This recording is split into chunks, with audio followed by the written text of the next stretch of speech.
Vamos a conversar con el señor presidente de Colombia, Ernesto Samper Pizano. ¿Por qué quiso ser presidente de Colombia? Pues yo creo que fue una cosa como el destino. Desde los 6 años, cuando fui a ver alguna vez a Alberto Lleras en un balcón que nos llevaron en el colegio, veía yo a ese señor ahí tan importante en ese balcón y dije yo, hombre, a mí me gustaría estar ahí. Y luego, pues el destino me fue llevando, el compromiso social, lo que fue el liderazgo en el colegio, en fin, yo creo que es una cosa que uno como que va sabiendo que va para allá. ¿Usted qué se considera, un liberal de izquierda o un liberal liberal? Pues en cualquier caso no un liberal europeo. Yo diría que los liberales colombianos son una especie rara porque son los socialdemócratas bautizados como liberales, pero en el fondo yo soy un socialdemócrata, una persona, digamos, de centro izquierda y con un pensamiento profundamente social. ¿Cómo juzga usted lo que ocurrió en su gobierno? Pues mire, Raúl, yo creo que Colombia de alguna manera está señalada por el tema de la droga en los últimos 20 o 25 años. Y a todos los presidentes nos ha tocado de alguna manera vivir un karma. O sea, no lo miro como si me hubiera tocado a mí una luz. El Palacio de Justicia fue para Belisario, el tema de Pablo Escobar fue para Gaviria, el narcoterrorismo fue para Virgilio Barco. A mí me tocó una etapa dura, muy dura, que fue la etapa de la narcocorrupción. Pero no fue algo que saliera de mi gobierno espontáneamente. Yo creo que de alguna manera el país venía conviviendo con la droga, había sido tolerante con la droga y eso explotó en mi gobierno. ¿Se puede decir que usted fue uno de los que tuvo que asumir algo que estaba ya en el ambiente? ¿Fue de malas, como decimos en Colombia? No, digamos que me tocó bailar con la fea y eso tenía un costo adicional, y es que de alguna manera mis enemigos trataron de involucrarme personalmente. De cierta forma me convirtieron en una especie de chivo expiatorio de su propia circunstancia, como sucedió con algunos empresarios de Cali, por ejemplo. Cada cual tenía su piedra que esconder y me tocó lidiar con eso, y tal vez con mi temperamento, que es un temperamento tolerante, conciliador, no soy una persona agresiva ni utilicé jamás el gobierno para perseguir directamente a nadie, pues eso hizo que fuera más difícil en términos personales manejar esta etapa de mi gobierno. ¿Usted cree que esto pasaba en gobiernos anteriores? Sí, por supuesto. Yo creo que la narcocorrupción no nació en mi gobierno y lamentablemente tampoco terminó con mi gobierno. Yo creo que de alguna forma, mientras que exista la droga, que es el hilo conductor de todas las formas de violencia en Colombia, violencia pasiva y activa, pues vamos a estar presenciando hechos dolorosos y de impacto como los que me tocó a mí vivir. ¿Cuándo conoció usted a Fernando Botero Sea? A Fernando Botero lo conocí socialmente, no tengo la referencia exacta, pero lo conocí haciendo política en sus primeras avanzadas, cuando él aspiraba al Consejo de Bogotá, estaba comenzando sus primeros pasos en Bogotá. ¿Había una identidad política con él? Fíjese que no, o sea, yo creo que Botero, así como algunas personas dicen que se casan con el complemento, Botero era para mí un complemento, en el sentido de que él era el estrato 8, no 6 sino 8, estaban los estratos altos, vivía en el Chicó, los medios, era un consentido de los medios de comunicación, era una persona preparada en distintos idiomas, tenía un pensamiento de derecha, porque él la verdad es que tenía un pensamiento de derecha, era un pragmático, de alguna manera era lo que yo no representaba, por lo menos. Es decir, ¿usted puede considerarse como del ala izquierda del liberalismo y él del ala derecha del liberalismo? Sí, podríamos darle esa denominación, inclusive él tenía un temperamento más bien tirando a conservador, digamos. ¿Y en qué momento usted lo invita a ser parte de su campaña? Bueno, cuando comienza la segunda campaña, que fue mi segunda campaña, algunas personas me sugieren que es un buen operador político. La verdad, Botero no era amigo, por razones sociales, por razones generacionales. Nunca había sido amigo personal, hubo alguna resistencia en mis amigos personales, lo veían con cierta desconfianza, pero me pareció que era una persona útil para lo que yo aspiraba a montar. ¿Alguien le habló de esa desconfianza? ¿Qué desconfianza podían tener con Botero? Era una desconfianza, que no era una persona cercana, de que no era una persona de confianza, pero yo lo interpreté como esos gestos normales de los amigos que muestran ciertos celos de que se les acerque a uno otra persona que eventualmente pueda ejercer influencia. Y sin duda, pues Botero estaba decidido a ejercer influencia. Cuando usted dice que lo necesitó y que lo puso ahí porque era útil, ¿en qué utilidad? ¿Qué parte útil puede ser de él? Era un buen programador político, organizaba bien la actividad política, manejaba temas de lo que podríamos llamar la política moderna, como las encuestas, el manejo de los videos, tenía contactos con asesores norteamericanos que nos podrían ayudar en la campaña, es decir, tenía unas condiciones como, digamos, como administrador de una campaña moderna que de alguna manera pensábamos que estábamos necesitando. ¿Fue usted que lo escogió? Sí, finalmente yo fui el que lo decidí, pues obviamente después de algunas recomendaciones que me hicieron. ¿Cuándo cree usted que dineros ilegales comenzaron a infiltrarse en campañas políticas? ¿Hay una época? La verdad, Raúl, yo creo que eso es una cosa que casi que nació con el desarrollo de la droga en Colombia. Para nadie es un misterio que esta gente vinculada a actividades criminales siempre trata de influir a las buenas o a las malas sobre la política y los políticos para comprar poder político. Pienso que de alguna forma esto comenzó regionalmente. Era obvio que había regiones como la región del Valle, la región de Antioquia, que por la presencia misma de los carteles pues comenzaron a ser infiltradas, y luego esto se proyectó nacionalmente. No fue la mía la única campaña en la cual entraron o trataron de entrar recursos provenientes de la droga, y lo digo sin hacer un juicio retrospectivo, pero por supuesto que en Colombia se conocen episodios relacionados con otros candidatos y con otros gobiernos anteriores al caso mío. En su vida pública, ¿usted se relacionó por razones estrictamente políticas con alguna persona que después fue señalada como narcotraficante?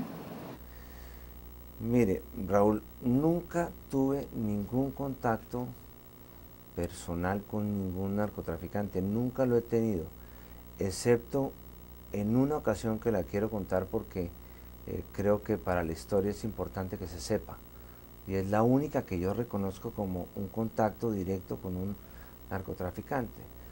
Cuando mi hermano Daniel, en la década de los 80, usted conoce a Daniel, que es un periodista investigativo, comenzó a atacar duramente a Pablo Escobar, yo recibí noticias de que Pablo Escobar había dado la orden de asesinarlo, de lo mandó matar, para ser exactos.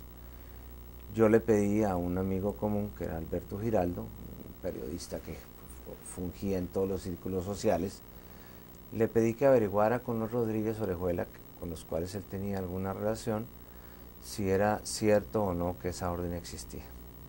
Supongo que ellos, por tener la posibilidad de encontrarse conmigo, le dijeron que habían averiguado y que efectivamente las informaciones eran tan graves que querían dármelas personalmente.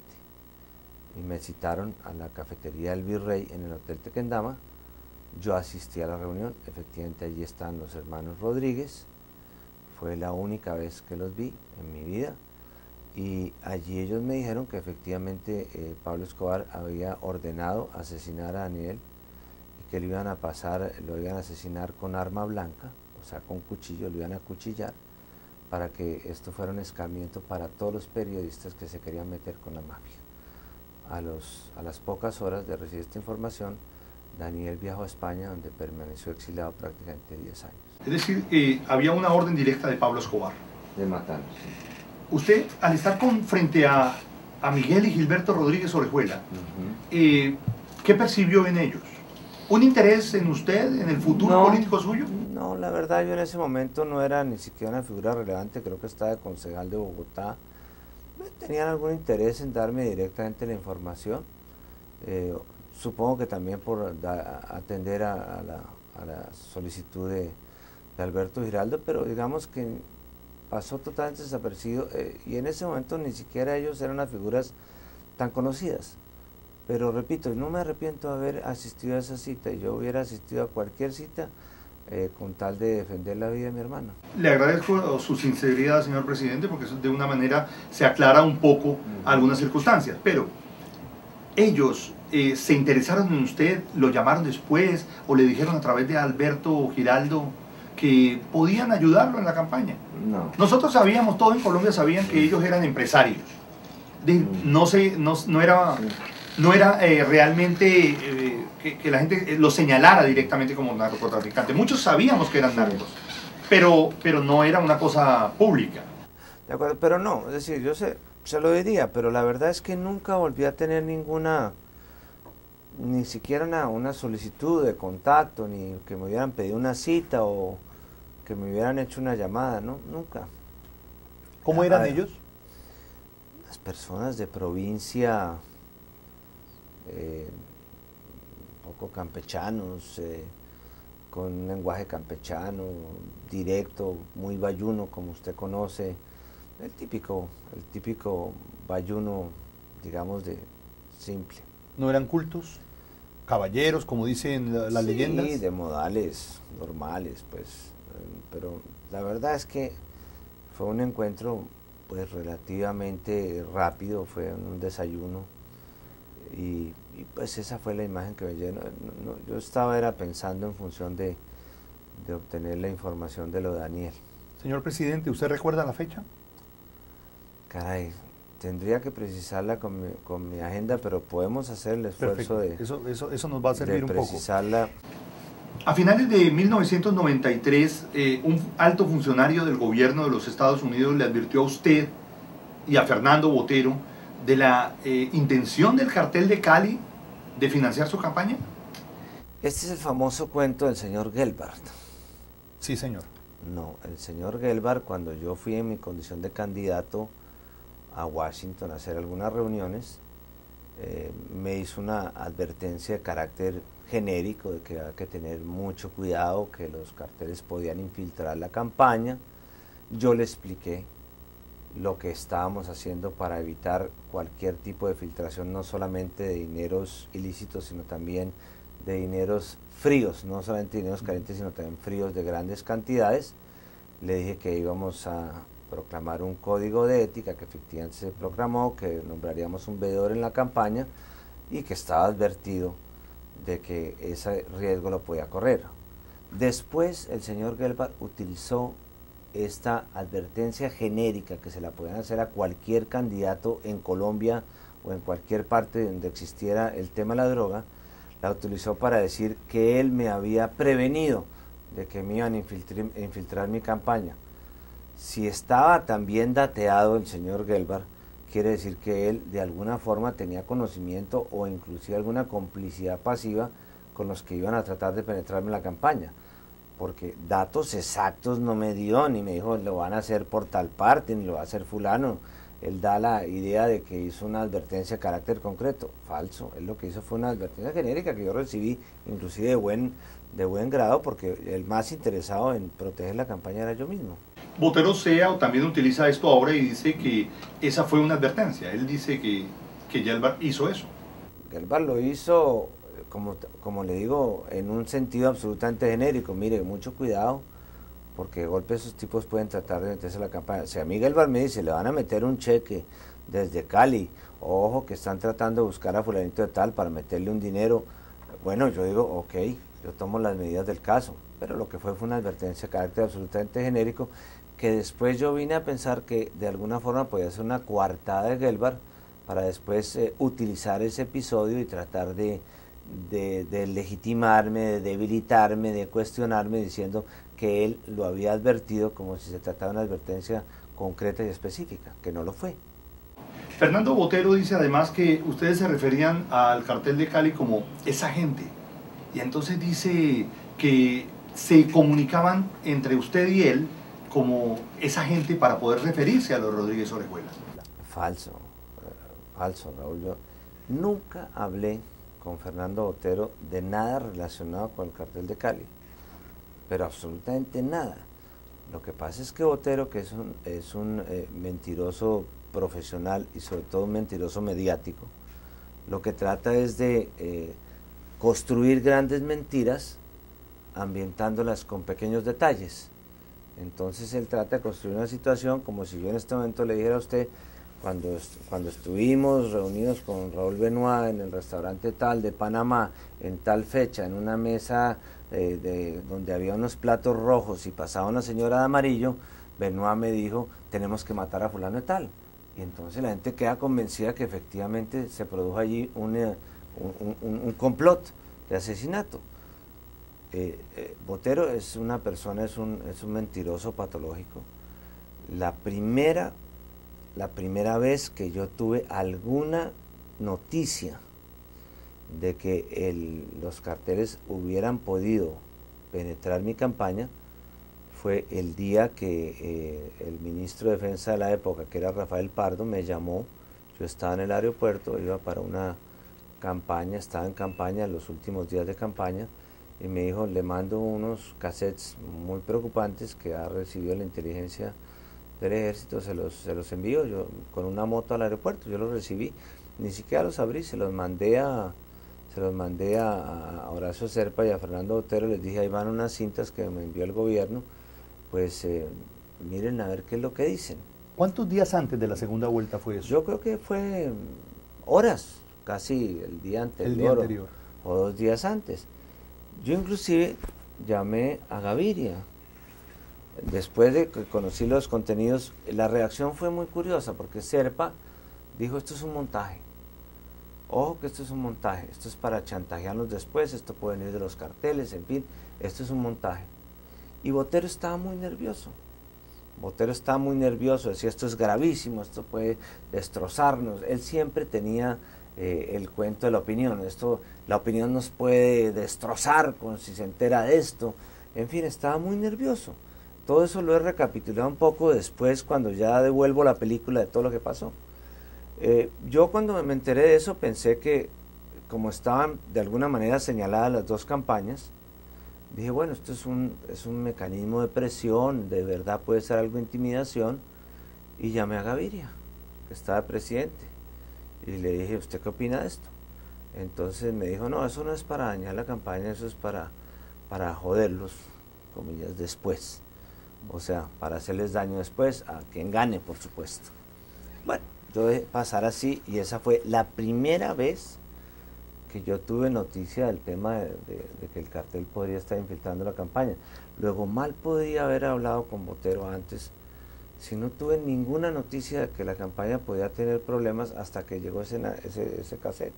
¿Y no se oían rumores dentro de la sede que pudieran hacerlo sospechar a usted de que alguien estaba haciendo algo por debajo de la mesa? No, Raúl, la verdad no, y además no sé si por estrategia o qué, sigo devolviendo la película. Botero se encargó de que la sede estuviera totalmente compartimentalizada. En la sede del Club de Banqueros estaba mi oficina, la de él, la de Rodrigo Pardo, una oficina ocasional para Serpa, la parte política la mandó para otro lado, y la parte operativa definitivamente no funcionaba en el Club de Banqueros, había unas sedes descentralizadas. Entonces, da la impresión que Botero era el hombre que estaba detrás de todo. Sí, Botero, bueno, Botero de alguna manera diseñó la campaña de tal manera que no se movía una hoja sin que él estuviera de acuerdo y sin que él lo dispusiera, que es un poco lo que hace muy poco tiempo la Corte Suprema, después de 11 años, interpretó en contra de Botero, diciendo, este señor no solamente se robó la plata de la campaña, sino que se la robó aprovechando la confianza que han depositado en él. Luego es un hurto agravado por abuso de confianza. Vamos a seguir en el momento en que usted se entera que hay unos narcocasetes. ¿Qué sintió usted? Bueno, un impacto, ¿no? Un impacto, porque ese es como supongo que así debe sentir una persona cuando le dicen que la han violado. Después de que terminó la campaña, porque ya estaba pues prácticamente en las últimas, al día siguiente, cuando ya se confirmó que había ganado, yo le pedí el favor a Gustavo de Greiff, quien era entonces el fiscal, de que le dijera a Pastrana, quien era el candidato perdedor, que para defender la democracia colombiana, ¿por qué no pedíamos los dos? La investigación, le pedíamos a la fiscalía que investigara el origen de las cintas y la autenticidad de las cintas o de los cassettes. Pastrana no quiso. Pastrana no quiso. Él estaba ya, pues como mal perdedor que era, en la tónica de que sobre eso iba a montar el desprestigio de mi gobierno, iba a justificar su pérdida de elecciones, y realmente lo hice yo solo. Le pedí a la fiscalía públicamente que investigara los narcocassettes. En esos narcocassettes, si me permite que vaya un poco más adelante, claro que sí, la única persona que de alguna manera parecía relacionada era Santiago Medina, que era el tesorero de la campaña. Entonces yo anuncié en una de las reuniones de empalme que hicimos con el presidente Gaviria recién pasadas las elecciones, cuando ya comenzaron a dar vuelta con los temas de los narcocassettes, yo dije, yo le prometo al país que no nombraré a ninguna persona que aparezca mencionada en esas cintas mientras se terminan las investigaciones de la Fiscalía y se exonera la conducta de quienes aparezcan involucrados. Por eso no nombré a Santiago Medina. ¿Qué cargo? ¿Embajador de España? Tesorero. Ahí voy. Yo creo que en ese momento comenzó el calvario de Fernando Botero, porque durante los meses siguientes a mi posesión, o sea, al comienzo del gobierno, Botero comienza a presionar sistemáticamente a Rodrigo Pardo y a mí para que nombremos a Medina, que en Barcelona, que Medina ya vio la casa de la embajada de Grecia que le encanta, que en Milán, que en Roma, que cualquier cosa. Botero comenzó a vivir la angustia de que la persona con la cual había desarrollado toda la operación de infiltración de los carteles en mi campaña era la persona que eventualmente se podía reventar y lo podía comprometer, como en efecto sucedió unos meses más tarde, cuando Medina comienza a hablar en los cócteles de que él no se iba a quedar solo, de que Botero era el responsable de que no lo hubieran nombrado, y de alguna manera no me arrepiento jamás, Raúl, de no haber nombrado a Medina, porque mucha gente me ha dicho después, pero si usted hubiera nombrado a Medina, Medina no hubiera hablado. No, es que yo no tenía ninguna intención de callarle la boca a nadie. Si había algo que decir, pues yo pensaba que lo mejor era que lo dijeran. Es decir, que Botero, lo que dice usted es que intentaba pagarle a Medina un favor. Callarlo. Silenciarlo. Silenciarlo, comprarle el silencio.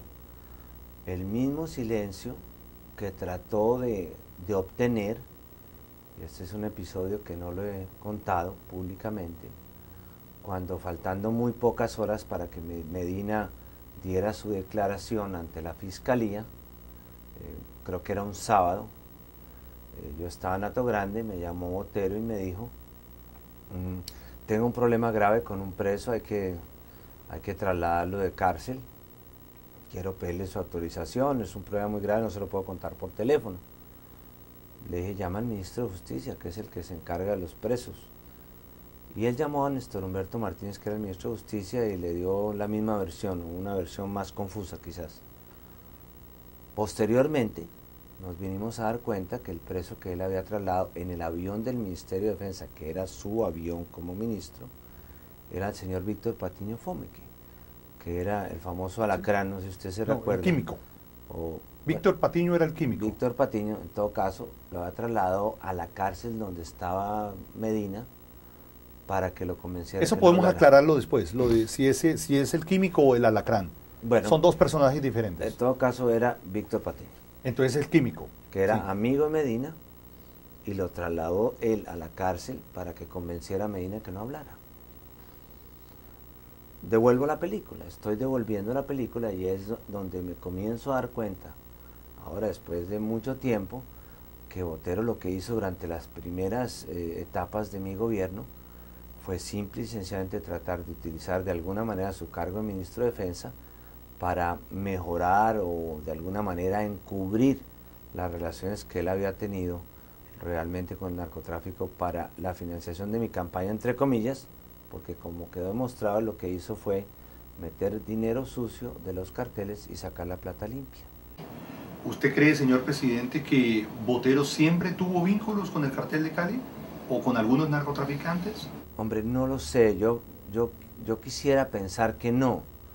Yo quisiera pensar que el que tenía los vínculos era Medina realmente. La gente sí sabía que Medina había decorado la casa de los narcotraficantes, les vendía cuadros. De hecho, él apareció involucrado fue con un cuadro que vendió.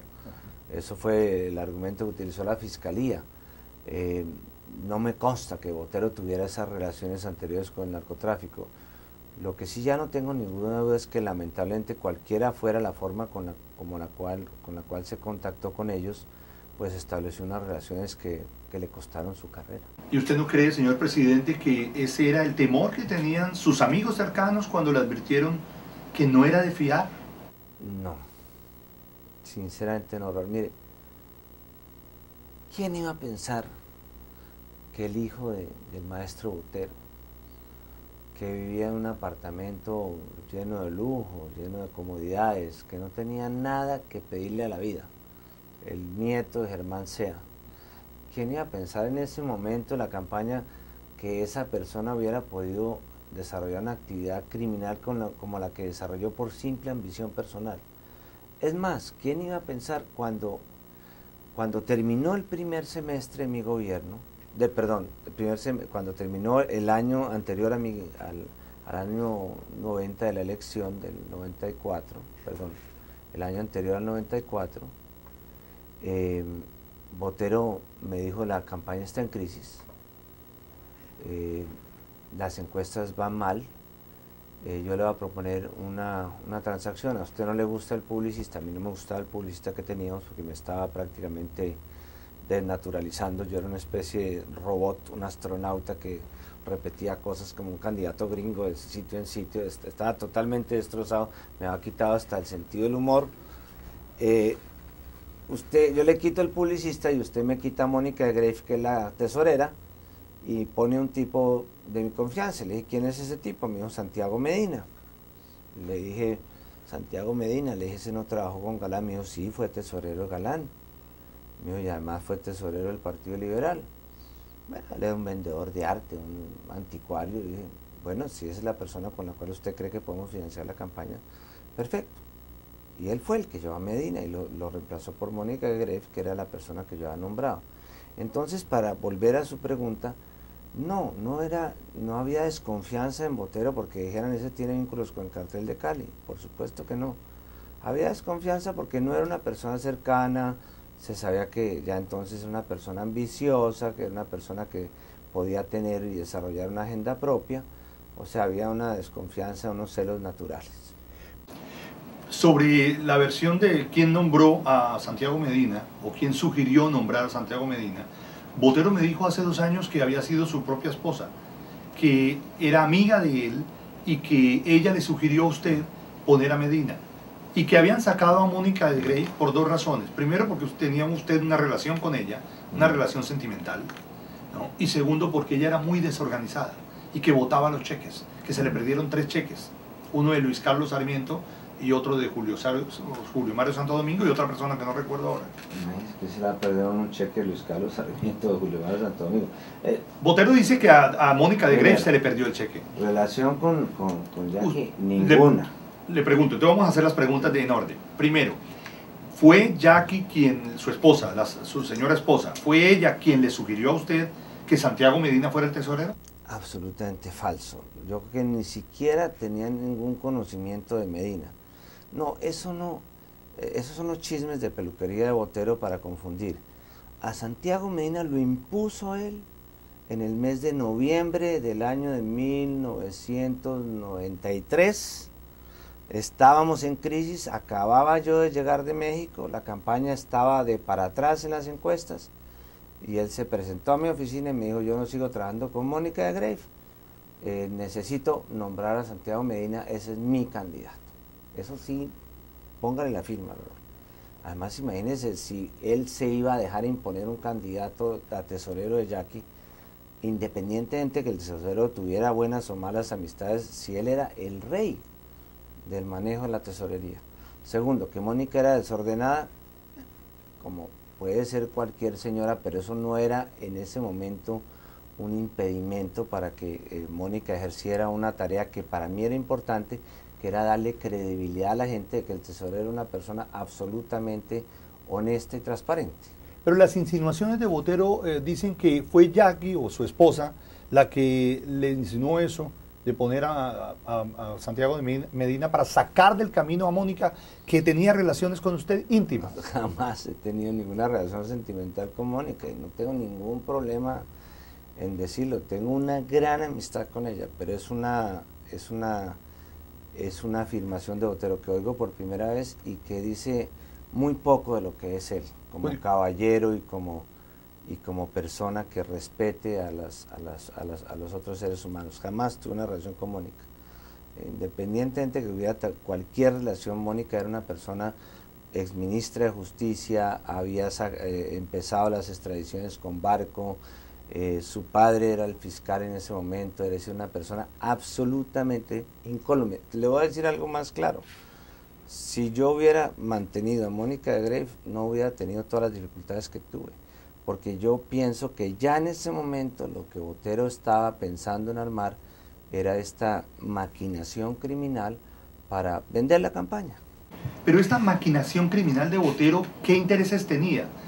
¿Poder ayudar a la campaña? No, ojalá, Raúl, porque con todo lo doloroso que pueda resultar que una persona que está cerca a uno permita la infiltración de dineros, hasta uno podría decir esto lo hizo por desespero, pero es que él lo hizo porque a medida que metía la plata limpia que estaba consiguiendo yo como candidato en Nueva York o en Bogotá, a medida que metía esa plata limpia la iba él sacando e iba metiendo la plata sucia a los carteles, con lo cual la idea que había en la campaña es que estaba llegando la plata a Santo Domingo, Nueva York, que estaban entrando los cheques que estaban girando y que esa plata que nosotros estábamos no viendo, sino que se estaba gastando, pues era la plata que se estaba consiguiendo.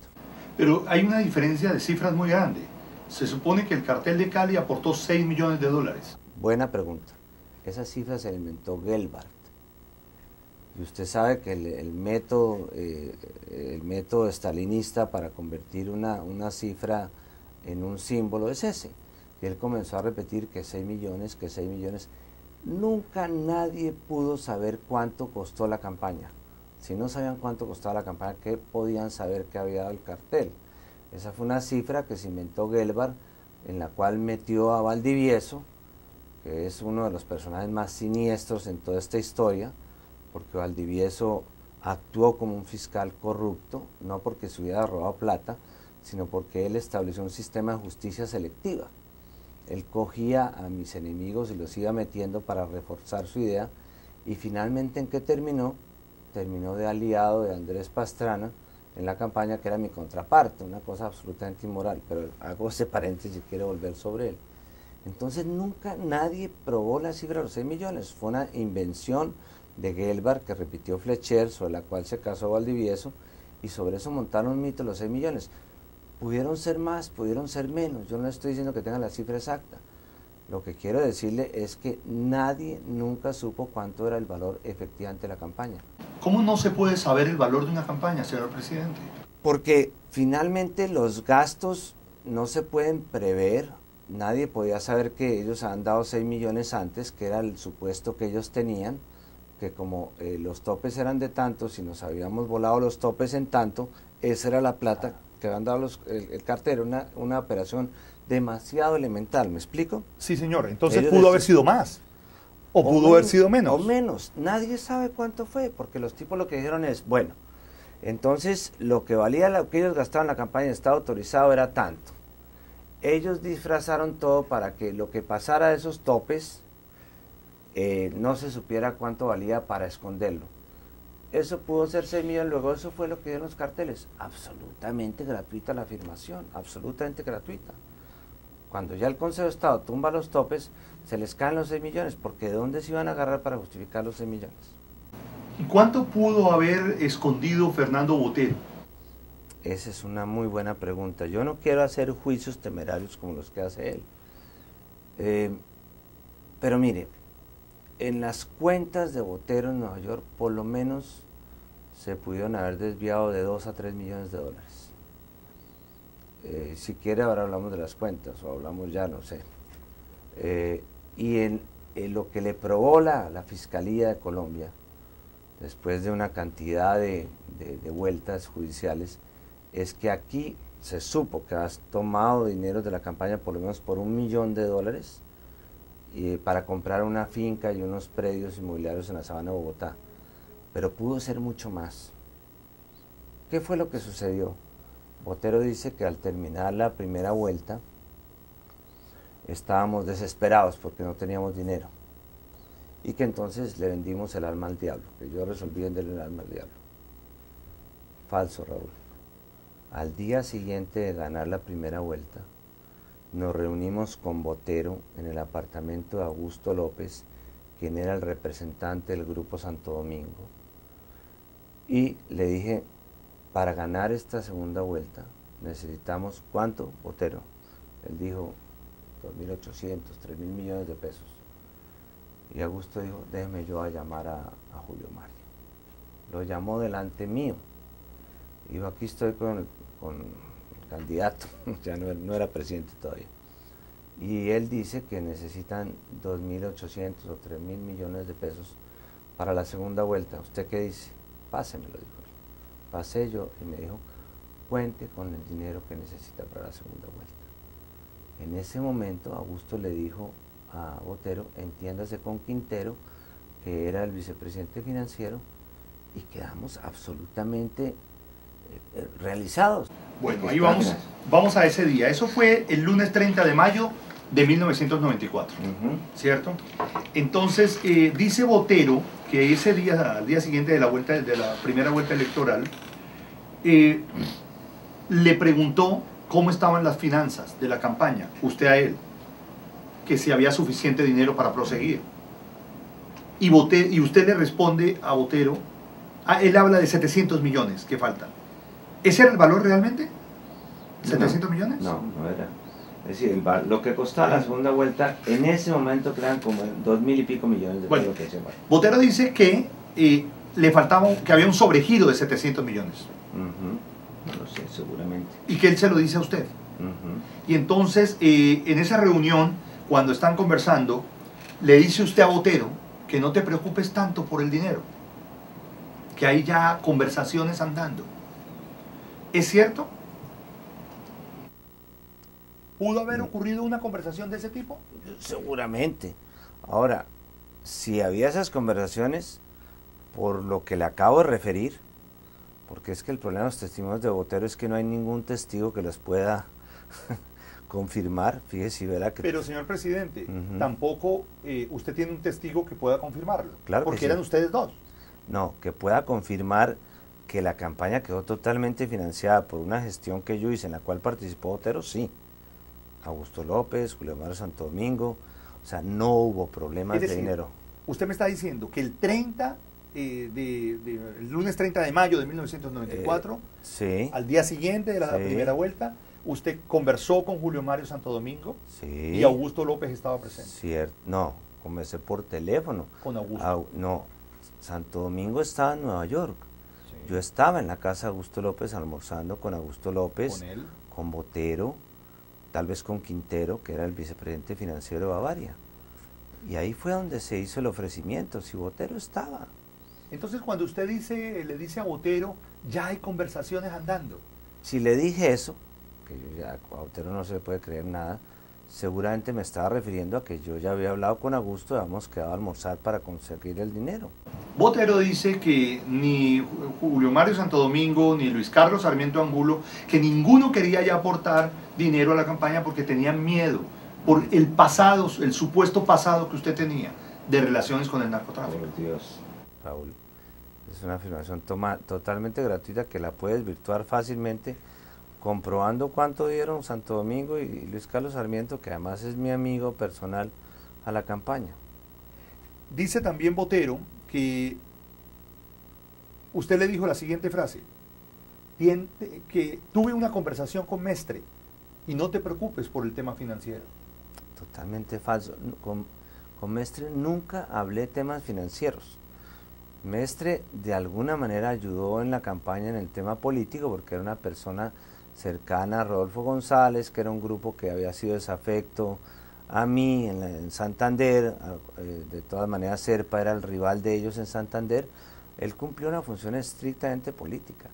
No, ahí no hay nada de verdad, no hay nada. Y además es fácil que lo compruebe, si es cierto o no que Julio Mario expresó eso, cómo lo iba a expresar y además dar $2 millones que fueron precisamente los que depositó en las cuentas de Botero y que se robó. Ahí está realmente la coartada de Botero. No le interesa decir que Julio Mario dio esa plata después de la primera vuelta, porque ese fue el dinero que él se robó. Lo lamento decir en esos términos, pero eso fue el dinero que él se robó. Es decir, pero públicamente los colombianos no conocieron eso. Pues claro que no lo conocieron. Y le voy a decir por qué no lo conocieron, que es otra historia bonita. Porque el beneficio que le dio Valdivieso a Botero, cuando Botero fue llevado a la Escuela de Caballería y fue señalado de enriquecimiento ilícito, el beneficio que le dieron fue no abrir las cuentas o no trabajar la apertura de las cuentas en Nueva York, que era donde estaba la explicación de qué era lo que había pasado con la campaña. Y le voy a dar otro dato anecdótico que tal vez no lo he revelado. Cuando nosotros analizamos la indagatoria de Santiago Medina en Hato Grande, el episodio que usted conoce, se habló en la indagatoria de Santiago Medina hablaba de que Botero se ha llevado la plata para las cuentas de Nueva York. Y yo pregunto, ¿cuáles cuentas de Nueva York? Si la campaña no tiene cuentas en Nueva York. No podíamos tenerlas inclusive legalmente. ¿Eso se habló en Hato Grande antes de la rueda de prensa aquella? Sí, claro, esa noche cuando estábamos haciendo el análisis. Y Botero se puso muy nervioso, dijo, no, esto hay una confusión, es Medina que está metiendo ahí, confundiendo las cosas. Y esa noche, Antonio José Cancino, que era mi abogado, le dice a mi hermano Daniel, que estaba en Hato Grande en ese momento, le dice, ¿sabe qué? Yo voy a defender a su hermano, porque hoy me di cuenta que su hermano era inocente. Y Daniel le dijo, ¿por qué se dio cuenta que mi hermano era inocente? Digo, porque yo he estado ayudándole a Botero en su lío y me acabo de dar cuenta que su hermano no sabía el tema de las cuentas en Nueva York, que es el tema de fondo en la defensa de Botero. Sí, ¿vacilando? Sí, señor. En esa reunión, ¿quiénes estuvieron presentes? En Hato Grande creo que estaban Botero, creo que estaba el del DAS, Horacio Serpa, Antonio José Cancino, de golpe había, no sé si Juan Mesa. ¿Quién citó a esa reunión? A esa reunión la cité yo, porque Horacio Serpa me llamó y me dijo que le había llegado un anónimo complicado sobre lo que podía ser la declaración de Medina. No era la declaración en sí misma, sino como una especie de resumen. Entonces la citamos para analizar el documento. ¿Y qué determinaron? ¿Qué decisión tomaron? Hombre, mi decisión fue ponerle la cara a la opinión. Yo dije, bueno, tenemos esos datos, salgamos y contestemos. No vamos a escondernos y digamos la verdad. Y esa fue la famosa rueda de prensa que se hizo al día siguiente. Botero dice que usted lo llamó a pedirle que cancelara la rueda de prensa.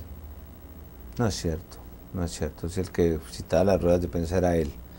yo lo que dije era que salieran los dos. A propósito, en esa reunión le fue muy mal a Botero, porque Botero titubeó, trastabilló, y Serpa pues manejó las cosas pues claramente, que mis instrucciones eran: salgan ante la opinión y digan todo lo que tengan que decir frente al tema de Medina. Señor presidente, ¿usted no cree que Botero preparó todo en esa rueda de prensa y que parte de su plan era equivocarse de la manera que se equivocó para lanzar al ruedo a Horacio Serpa? No lo sé, no lo he pensado así, pero hombre, no lo descartaría a estas alturas, Raúl. Yo creo que Botero es una mala persona, es una persona que tiene una mentalidad. Hay personas, el doctor Eduardo Santos decía que hay personas hechas de buena pasta y personas hechas de mala pasta. Botero está hecho de mala pasta. Lamentablemente, lamento decirlo, pero no es una buena persona. Cuando termina la rueda de prensa, ¿usted se reunió con Horacio Serpa y con él en el Palacio? Sí, tal vez me informaron sobre los resultados. Después la fiscalía salió a decir que había habido una filtración, que habría una investigación, pero la verdad es que ese aspecto para mí en ese momento era secundario. Yo lo que quería era que el gobierno apareciera pues poniéndole el pecho al tema, para que ahora no vinieran las especulaciones de que nosotros estábamos ocultando nada. Tal vez eso explica el nerviosismo de Botero en ese momento. Alguna vez Miguel Rodríguez Orejuela me dijo en mi cara, en Cali, que usted sí sabía del dinero que ellos aportaron. Seguramente porque, y eso lo he pensado varias veces, digamos que al comienzo del gobierno, la actitud del gobierno pues fue muy dura frente al tema del cartel de Cali. O sea, yo sabía que mi función era acabar con el cartel de Cali, así como la de Gaviria ha sido acabar con el cartel de Medellín. Y quizás había razones de que la gente del cartel estaba sorprendida de que nosotros estuviéramos desarrollando operativos contra ellos, razones de carácter informal. Yo he pensado, frente a su pregunta, que ellos comenzaron a preocuparse de que yo no supiera que ellos habían infiltrado los dineros en la campaña y que de alguna manera Botero les hubiera dicho que yo estaba totalmente enterado, que les mandé a agradecer, no sé. Pero la verdad es que, inclusive, vea, me hace acordar usted, Raúl, que hubo un mensaje que llevó el mismo Botero, que era una carta que mandaban los Rodríguez, la vimos en San Andrés, que era una carta bastante amenazante por todo lo que estábamos haciendo. Y la actitud de Botero era amedrentar al gobierno frente a todas esas noticias que llegaban del cartel de Cali. Como él era el ministro de Defensa, entonces decía que hay informaciones de inteligencia, de que esto iba para una ola de terrorismo, que habría un baño de sangre, que tenían previsto ir hacia a desatar toda una nueva guerra como la que ha sido la del cartel de Medellín. Y yo, devolviendo la película, he pensado que tal vez esa era la manera que tenía Botero de alguna forma de maniatar al gobierno y maniatar a la policía para que no intervinieran, como lo hizo en el famoso episodio de un allanamiento que se hizo, ¿se acuerda? En el Hotel Intercontinental. A mí me llama Botero y me dijo: la policía hizo un allanamiento buscando a los Rodríguez en el Hotel Intercontinental, previendo que estaban unos nietos o no sé quién de uno de ellos, y esto es terrible, esto va a desatar una ola de terror, hay que tranquilizar la situación. Y yo le dije, pues me parece, si eso es así, me parece terrible, pues mande un mensaje de tranquilidad, pues a través de la policía, la opinión, etcétera. Y cuando llego a Armenia, porque yo iba para Armenia, me pregunta un periodista, no sé si RCN o de Caracol, que Botero le acaba de pedir disculpas públicas a los Rodríguez por haber intervenido en la fiesta infantil de los nietos. Una cosa de locos. O sea, ahí es absurdo, porque era un gobierno pidiéndole disculpas, no era Botero, era el gobierno suyo. Claro, y entonces yo lo que le he dicho a Botero, mande un parte de tranquilidad Y él lo que termina es mandando pedirle disculpas a los Rodríguez. Bueno, Fernando Botero Sea me dice en México hace 2 años que que los Rodríguez se quejaron públicamente a través de una carta, ¿no?, que la conocieron en los medios de comunicación, donde decía que protestaban por ese allanamiento. Que usted lo llama a Palacio y le dice a Botero que debe dar una disculpa pública. Eso es falso. No, él dice que fue usted y que iban a utilizar a Juan Gozaín de intermediario y que usted se iba a encargar de llamar a Juan. No, sí fue cierto que la pregunta me la hizo el periodista de RCN. No fue cierto que la carta lo hubiéramos examinado conjuntamente, entre otras cosas porque todas esas cartas las examinábamos con Horacio Serpa, y la verdad es que a estas alturas yo me acuerdo del impacto que me produjo la noticia cuando llegué a Armenia, y el parte de tranquilidad que había mandado Botero era pedirle disculpas públicamente a los Rodríguez. Así fue. Sí, eso hila mucho, Raúl, con lo que le estoy diciendo. Él, lamentablemente, desde el momento en que yo no nombro a Santiago Medina, comienza el calvario de él. Y él comienza a visitar a Santiago Medina y a hacerle todo tipo de visitas. Y era absolutamente obsesivo con el tema de que había que nombrar a Santiago Medina. Aquí lo tengo, le voy a decir lo que Botero dice que usted dijo. Él habla de lo siguiente, dice que usted le dio una orden directa, expresa y además tajante de filtrar a los medios lo siguiente, comillas, según le dijo usted, algún tipo de declaración pública diciendo que el presidente no estaba conforme con procedimientos del bloque de búsqueda que pudieran atentar contra los derechos humanos. Eso dice Botero que usted le ordenó. No. Él la declaración mía la volvió orden.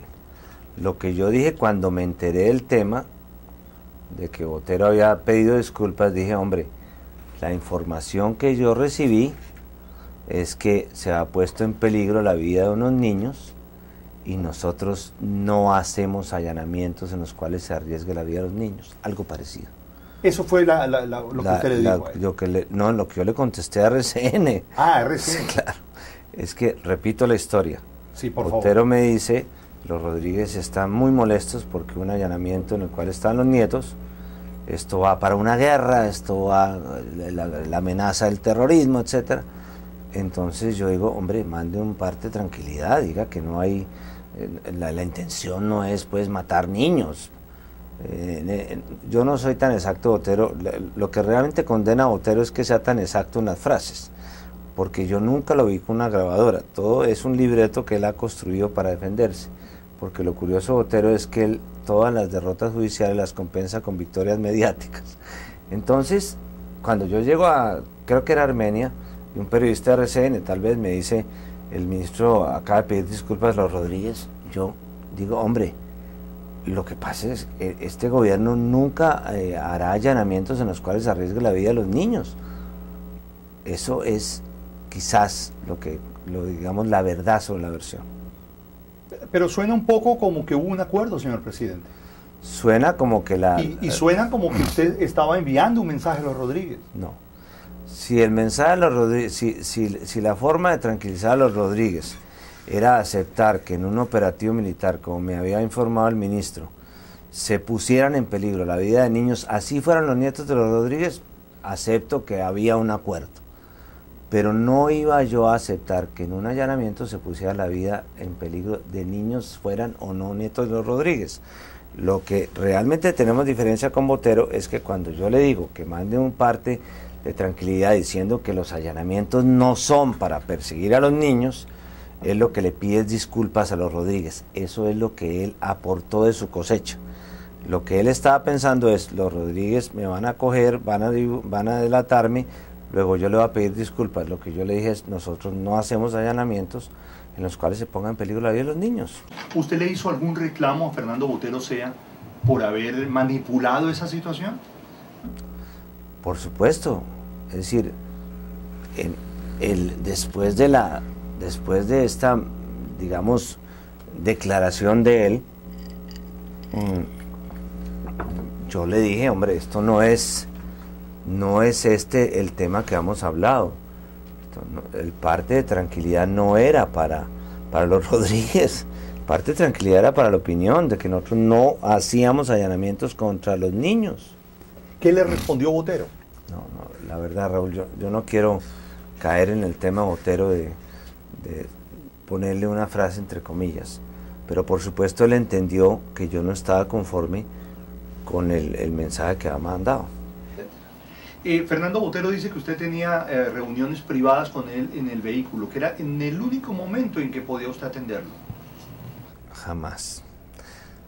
Es que vuelvo a la teoría, es decir, todas las reuniones de las cuales tenía conocimiento, todos los hechos graves de Botero pasaban o de dos personas en una esquina a la luz de la luna, o metidos en un carro sin que hubiera testigos. Vamos a reiterar un poco en esto de Medina, aunque ya me ha dicho bastante sobre esto, pero Medina le mencionó alguna vez alguna relación con el cartel de Cali o con los Rodríguez Orejuela. Jamás, Raúl, pero es decir, se lo puedo asegurar, jamás hablé con Medina de ese tema. Pero mire, una cosa es que le voy a dejar estos recuerdos ahí como desperdigados para que usted los organice, pero son cosas que creo que más que los chismes y todo, definen la historia. Cuando Medina habla y se le enreda la cosa a Botero, finalmente Botero tiene que renunciar, lo van a llevar a la cárcel, entonces prefería irse a la cárcel de civil y no de ministro. Yo lo cité el día que renunció a Palacio y lo llevé al salón que quedaba al lado, que era el salón protocolario, que lo llamaban el confesionario, los ministros, porque ahí pues me confesaban penas de amor y cosas de seguridad y todo eso. Y yo le dije a las 6:30, Fernando, ¿qué pasó en la campaña? Dígame, ¿qué pasó en la campaña? Yo estoy dispuesto a asumir con usted el costo político que sea, pero dígame qué pasó. Él bajó los ojos, se le escurrieron las lágrimas y me dijo, no pasó nada. En ese momento yo me di cuenta que algo distinto empezaba. ¿Se puede pensar que ahí se partió la historia de su gobierno?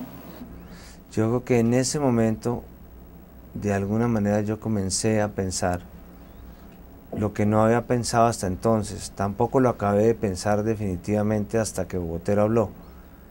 Y es que Botero era culpable. Porque hasta ese momento la impresión que yo tenía, como le he comentado a Raúl, es que Medina estaba metido porque era amigo de esos tipos, porque les había llevado las casas. Y la versión que a mí me daba de alguna manera Botero es que Medina había podido, digamos, envenenar la campaña.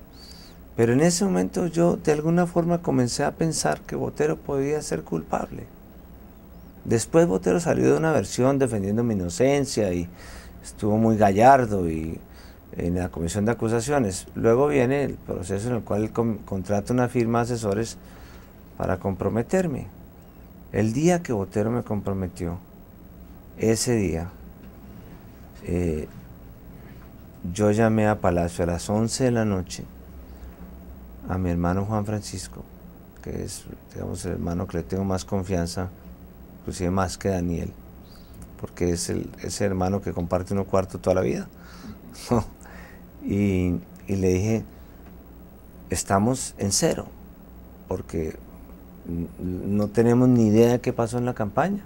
¿Ustedes se pusieron de acuerdo para enfrentar la situación? Digamos que sí había reuniones. Había reuniones con la gente cercana, pero las reuniones normales de cualquier gobierno que tiene crisis, que en Colombia no es nada raro, ¿no? Sí. Lo común es que haya crisis. ¿Fernando Botero se notaba nervioso, ansioso? Botero comenzó realmente a ponerse nervioso cuando habló Medina. Yo creo que ese fue el momento en el cual Botero pasó del calvario a la crucifixión. Él ya sabía que sus días estaban contados. Y para cerrar esto de Botero, él dice que en diciembre de 1995, antes de que usted fuera absuelto, usted fue a visitarlo a la Escuela de Caballería y le dijo que ten paciencia, que con este proyecto de ley todo se va a solucionar. ¿Se refería usted a un proyecto de ley que estaba en curso en el Congreso? Uy, Raúl, eso sí que fue la parte más difícil, porque obviamente la presión, no solamente de Botero, sino la presión de los parlamentarios, era para que nosotros presentáramos un proyecto de ley en el cual considerábamos que el delito de enriquecimiento ilícito era un delito independiente y no subordinado. Dicho de otra manera, que primero tenían que averiguarse de dónde salían los dineros para luego sí poder decretar el delito de enriquecimiento ilícito. Eso en la práctica era acabar con el proceso 8000. Y la persona que dio una batalla en ese sentido para evitar que se produjera esa ley, que independientemente de cualquier consideración ideológica o jurídica o técnica, digamos, podía tener razones válidas, para el gobierno en ese momento, por razones de Estado, era absolutamente impensable que nosotros pudiéramos pasar ese proyecto. Era prácticamente un poco autoacusarnos de lo que estaba sucediendo. Y fue Horacio Serpa la persona que en distintos episodios le tocó liderar el hundimiento de los artículos en los cuales realmente se consagraba eso. Ahí le doy un beneficio de inventario a Botero en el sentido de que él era un reo que de alguna manera hubiera podido quedar libre si se hubiera aprobado la ley en la cual el enriquecimiento ilícito se separaba de los delitos, digamos, del origen de los dineros. Pero nosotros no podíamos hacer eso. ¿Pero usted le ofreció algo a Fernando Botero? Por supuesto que no.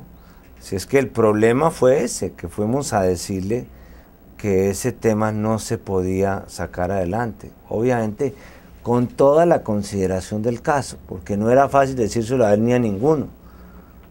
Porque en el fondo todos pensaban que Valdivieso los estaba persiguiendo políticamente y que esa era una manera que tenía el gobierno de responder, comillas, políticamente. Bueno, pero muchos parlamentarios sí fueron juzgados y además aceptaron, ¿no? Por era eso, real que claro, eso existía. Era real, pero lo que pasa es que muchos parlamentarios pensaban que si de alguna manera se disociaban los dos delitos, pues ellos podían quedar libres hasta que se demostrara el origen de los dineros. Vamos a terminar ya sobre por qué tantas personas sabían de que había dinero del narcotráfico involucrados en su campaña y usted no. ¿Quiénes sabían? Parlamentarios, Botero, Medina. Es que a qué nivel, es que lo importante es saber a qué nivel. Que hubiera filtración del narcotráfico, como hablábamos al comienzo de esta campaña, en las campañas regionales, eso lo sabía el país entero, que eso era un riesgo posible, ¿cierto? Y tratamos de evitarlo con los códigos de ética, pero la gente sabía que eso era una realidad de muchos años. Con todo respeto, señor presidente, parece usted una persona muy ingenua, de no darse cuenta de eso. Es decir, Botero lo engaña, según usted. Y lo engañó Medina. Pero ¿no le parece a usted que Botero, si lo que estaba haciendo, como se ha descubierto recientemente, era montar un operativo criminal para sacar la plata de mi campaña, no tendría ningún interés en que nosotros nos enteráramos?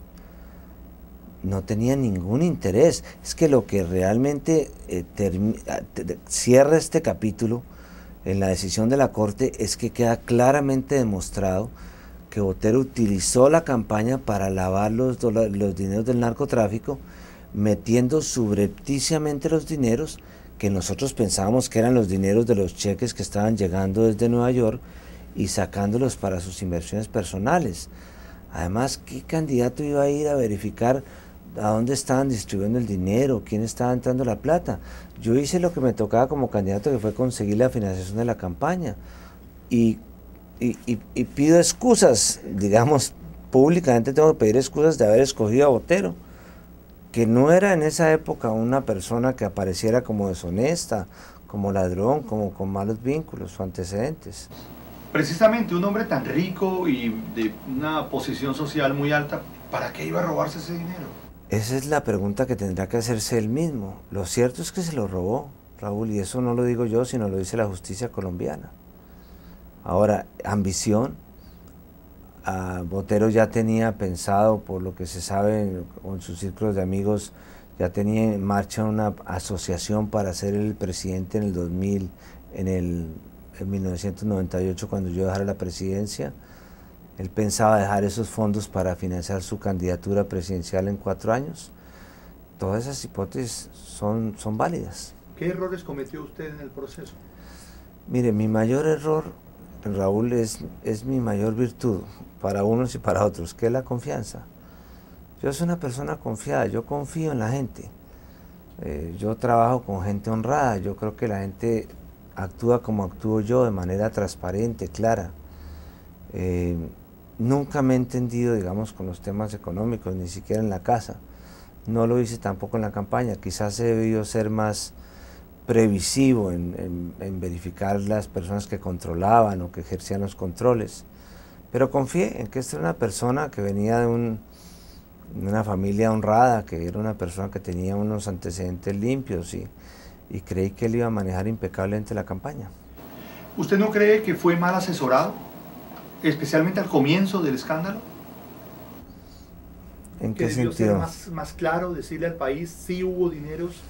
No podía, Raúl, no podía, porque yo me tracé una línea, que era decir la verdad y reconocer lo que fuera averiguando la justicia. Yo no podía incriminar a las personas sin que fueran de alguna manera investigadas. Yo no podía presumir de la culpabilidad de Medina mientras que no fuera juzgado. Y a medida que se fueron conociendo los hechos, yo los fui aceptando. Y nunca le dije mentiras al país, nunca. Yo le dije al país, si esto sucedió fue a mis espaldas. Nadie ha podido en los 10 años que lleva este proceso encontrar una sola prueba de que yo tuviera un conocimiento directo, y mucho menos de que lo hubiera buscado el dinero, lo hubiera gestionado, y no la van a encontrar porque no existe. Ahora a mí me han investigado la DEA, la CIA, el FBI, las asustadurías de Colombia, la Procuraduría, la Personalidad de la Fiscalía. Nunca apareció la prueba porque no existe. Bueno, los Rodríguez jamás lo dijeron. Después Después de lo que me dijo Miguel Rodríguez Orejuela a mí, él mismo dijo que usted no tenía que ver. Lo dijo públicamente y Alberto Giraldo lo repitió en su libro antes de morirse. Nunca tuve nada que ver. Señor presidente, ¿qué pudo haber dejado de hacer en su gobierno por culpa del llamado narcoescándalo?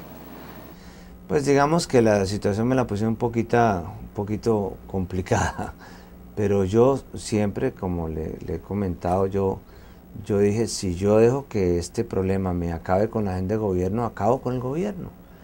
Nunca dejé de gobernar, Raúl.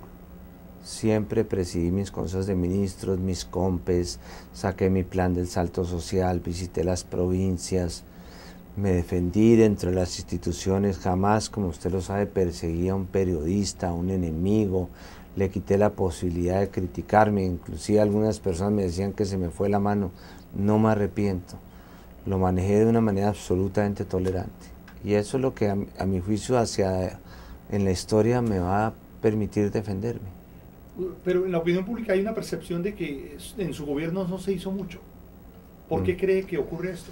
Pues es la percepción de los que no tenían interés en que hiciera mucho, porque obviamente para la gente cualquier cosa que yo hacía era una cortina de humo, porque hubo unos sectores en Colombia que se dedicaron, que me condenaron de antemano, quizás por otras razones distintas a las del tema de la campaña, y resolvieron tumbarme.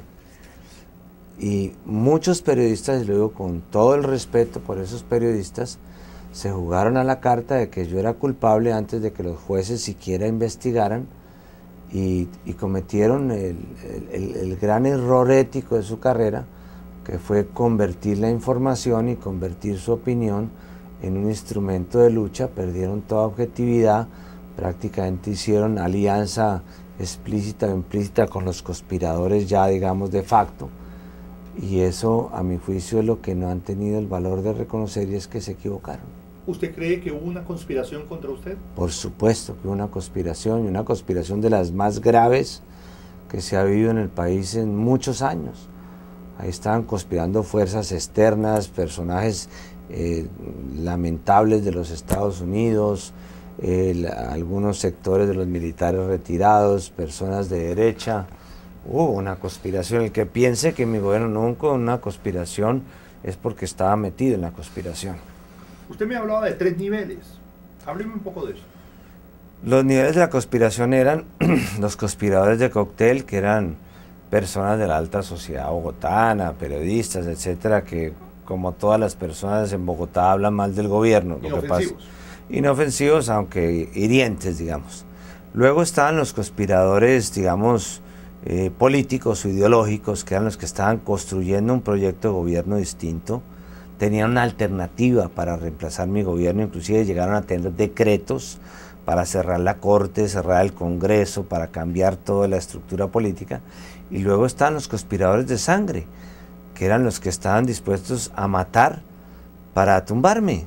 Y esos fueron los que mataron a Álvaro Gómez Hurtado, y esos fueron los que trataron de matar a Antonio José Cancino, porque ellos pensaban, de alguna manera, comillas, legitimados por los ideológicos y estos por los sociales, que estaba permitido cualquier cosa con tal de desestabilizar mi gobierno. ¿Usted cree que Álvaro Gómez Hurtado lo mandaron a matar fuerzas en contra de su gobierno?